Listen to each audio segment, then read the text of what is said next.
the MCAT Cars podcast, session number 36.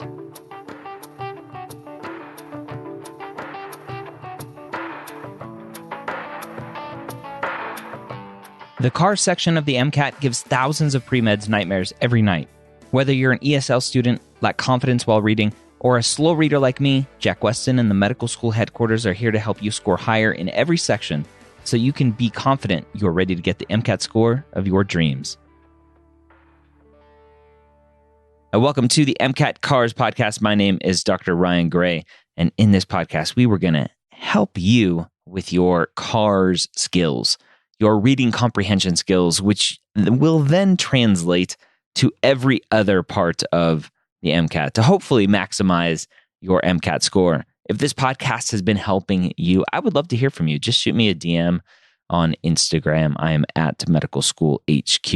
I love getting messages from you guys showing pre-MCAT Cars podcast car scores and post-MCAT Cars podcast cars scores with huge increases in those scores. So thank you for sharing those messages. Keep them coming.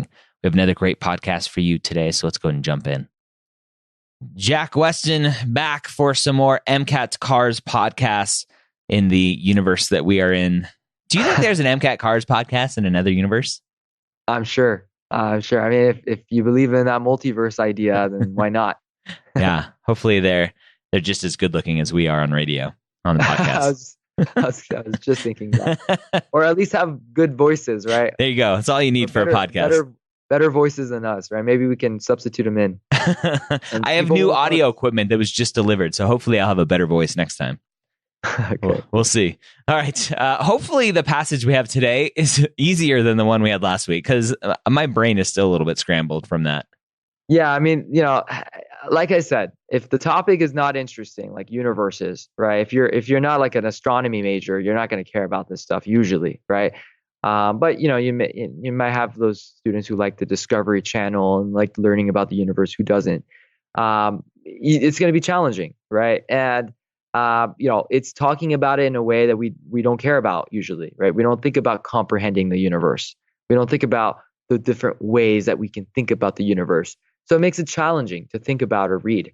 And that's where reading boring stuff on a consistent basis is helpful. And that's why we have those daily passages. We have daily passages so that you can practice this, right? And you can get used to reading boring stuff on a daily basis, or maybe things that are interesting to you. A lot of students always ask me, what is hard to you and what is easy? I think that's very subjective. It really depends on the person's personality, their interest, because something that's interesting to me may be very boring to you and vice versa. Right. So it just depends on you. And if you know you're weak on, or you're not interested in certain topics, like maybe philosophy, maybe art, history, read more of those on a consistent basis. That way your brain can be more accustomed or tuned to those kinds of ideas and those kinds of theories or topics. And you're less likely to zone out or just stop reading completely. Yeah. All right. So again, if you want to follow along in our article today, go to the kind of show notes in your podcast app player of choice, or just go to our website at mcatcarspodcast.com. All right, first paragraph here.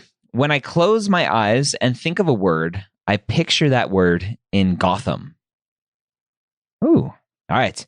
So Gotham for me, if you are a DC Comics fan, I'm thinking of Batman. And so I'm like, all right, am I like standing in like the Times Square in Gotham and I picture a word in Times Square? Sounds good. Yeah. Having that you're picturing Gotham to you. Maybe it's a different Gotham to the author. We don't know until we keep reading. Yeah. I am cursed with the compulsive need to identify every typeface I come across. But even if you do not suffer this particular affliction, if your relationship to typography resembles your relationship to air, a constant interaction so seamless you hardly think about it unless something goes seriously awry, you know this font.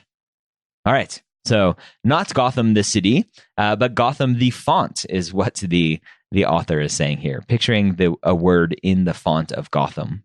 Right. And, they gave you a lot of clues. Typeface, font. So you should know Gotham is not a city, right? It's a font, right? That's something that they expect you to know after reading that second sentence. Mm-hmm. Okay, cool. If you've been online, seen a billboard, gone to a movie theater, or walked down the street with your eyes open, you've seen Gotham. So the author is saying here that Gotham is a very common font that we've all probably seen at some point. That's it. Yeah, it's everywhere. Right. Okay. I like it. All right, next paragraph.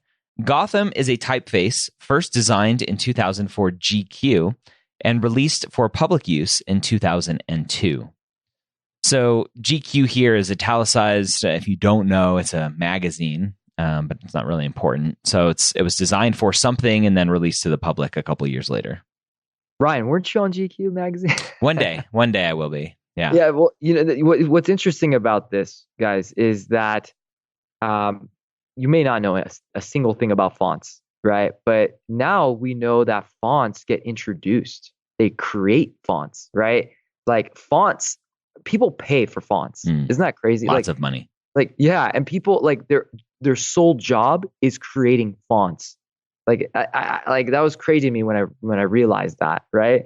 So if you didn't know that, well, now they're describing kind of like how these fonts work, right? They get introduced to magazines, etc. Okay, go ahead. An abbreviated list of where it has appeared includes Coke bottles, Twitter, Spotify, Netflix, Saks, New York University, the Tribeca Film Festival, TV shows including Conan and Saturday Night Live, movies including Inception, Moneyball, The Lovely Bones, and Moonlight. So the author, again, just kind of showing the breadth of the use of this font. Okay, good. So why would the author do that? Why would the author say it's in all these places? Just to show how popular it is. Yeah, to emphasize it's everywhere. Mm-hmm. Right? Okay. If the advertisements in the train stations and bus stops in your city don't use Gotham, they probably use a Gotham lookalike. Okay. So the author making an argument that even if it's not Gotham, it's still probably based on Gotham, maybe. Yeah, sounds good. And it's interesting because the Jack Westin logo is Gotham. It's funny. That's awesome. Yeah. So GQ, I'm going to start a GQ magazine called Gray's Quarterly. I like it. That's what I'm going to do. All right. Gotham is everywhere. As the name of one of the Tumblr accounts dedicated to tracking its prevalence suggests, but how did it become so ubiquitous? So the author now setting up the question, why did it become so popular? How does a typeface take over so thoroughly in such a short period of time? And what do advertisers across every industry like so much about it? So again, asking the questions, why? Why is this so popular? Why do people like it so much? Why is it used so much? Okay. Yeah, sounds good. So we don't know why, yeah, but maybe that's important, right? Yeah. Going in. Okay? Yeah. The simplest answers are the technical ones. Okay, so the author's setting up the explanation here. Gotham is a geometric sans serif meaning it lacks the little feet in the corners of letters you'd see in a typeface like Times New Roman, and geometric alluding to the influence of basic shapes in its design. So technical, right? The first sentence of this paragraph, the technical one. So technical being geometric and technical being sans serif. Sounds good. Now this gets a lot of students kind of stressed out. Like they don't know, they know Times New Roman. They've seen sans serif. They've seen these words, but man, now I have to understand them. Yeah. Right. I don't know. I don't know if you really need to, right? I mean, you should try to visualize this to the best of your ability, the little feet in the corners. Maybe you don't know what the heck these fonts look like, right? But just give it a go. Think about it to the best of your ability. Visualize it to the best of your ability. Paint the picture, because maybe this isn't as important as you may think, right? Maybe they'll actually describe something even more important. Like we discussed last week, stand by, see what's happening, right? Keep going. Let's go ahead. It has a high X height, meaning that lowercase letters like X and E are comparably large, and its different weights, bold, thin, medium, etc., are very distinct from one another. So again, more technical information here. The X height, and kind of defining that, the X and E are large. and the different weights, both in medium, are very different, very distinct. Okay. Ooh. All of this is to say that Gotham can be easily read from a distance on a billboard or sign, making it a natural choice for print advertising. Oh, okay. That's very easy, right? So the author is saying, hey, all of this technical stuff, it doesn't have feed and the weights are different and distinct. And really all of that means is that it's easy to read. Did you see that? It's like this is MCAT. This is what they do. They try to intimidate you with all this X and E nonsense, right? And then they go, "Oh, all this is to say that it's easy to read." Yeah. Like, why did you just say that in the beginning? You just said it, right? Save some energy here, dude. Oh, yeah. All right. Okay. Now I'm back in the game here. So next paragraph. In fact, Gotham finds its typographic roots in much of the 20th century architectural signage commonly found in New York City. So kind of giving us a little history of Gotham. Maybe that's why the name, right? Gotham is kind of a fictional New York City. That's where the name comes from, maybe. Oddly enough, the geometric signage on the front door of the Port Authority, not a place many people associate with hipness, served as an inspiration for Gotham's creator, type industry titan Tobias Ferrer Jones. All right, so again, just kind of giving us a little bit of history of Gotham, some roots in New York City, and then the Port Authority, and then telling us who the creator is. Right. So maybe Gotham's origins come from some kind of, advertisement or somewhere back in the day. Okay. Yeah. All right. I like this one. This one was fun. Yeah. So what's the main idea? That Gotham is used everywhere, partly because it's easy to read. Yeah. It's good for advertisements, right? It's good. You can see it. So that's the point that they wanted to get across. That's the big point that they really want you to know. So great. Exactly. Yeah. Is that why Jack Westin font is in that? Like you're picturing Jack Westin on a billboard? I wish it is. I could say that. I think it just looked cool. It looked smooth. Maybe that's why, it's something that people like. Yeah. It's that. Do you want to know about my font? I love my font. I use it everywhere. My font is Railway. Okay. Yeah. just let you know. Is there a reason why you picked that font? I liked that font. I forget. Maybe I had my first design created. I think that's what it was my first podcast when I created the pre-med years, or when I changed the name, I had it designed. I think maybe, and that's the font he used. What is the military one? You know what I mean? Like the typewriter kind of looking one. Ooh, I don't know. The government one. You know what I'm talking about? Definitely not easy to read. That's for sure. Yeah.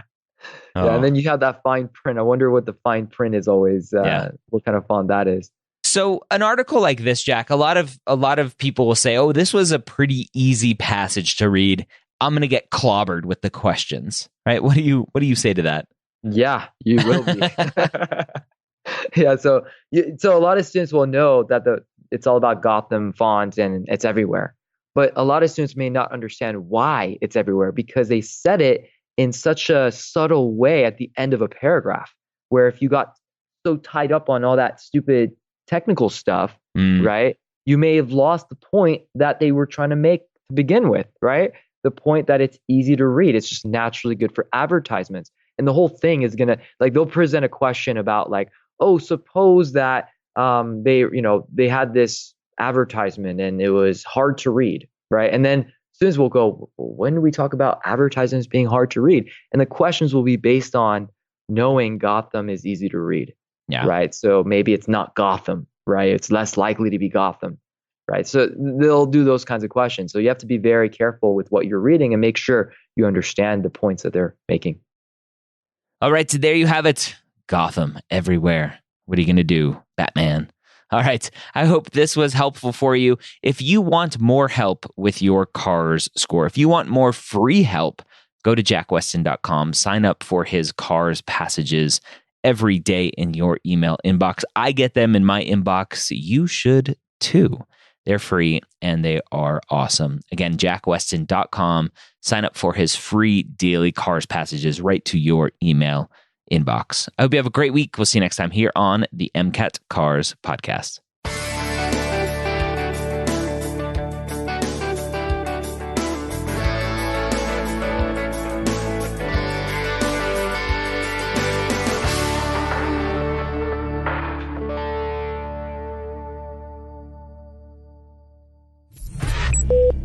This is MedEd Media.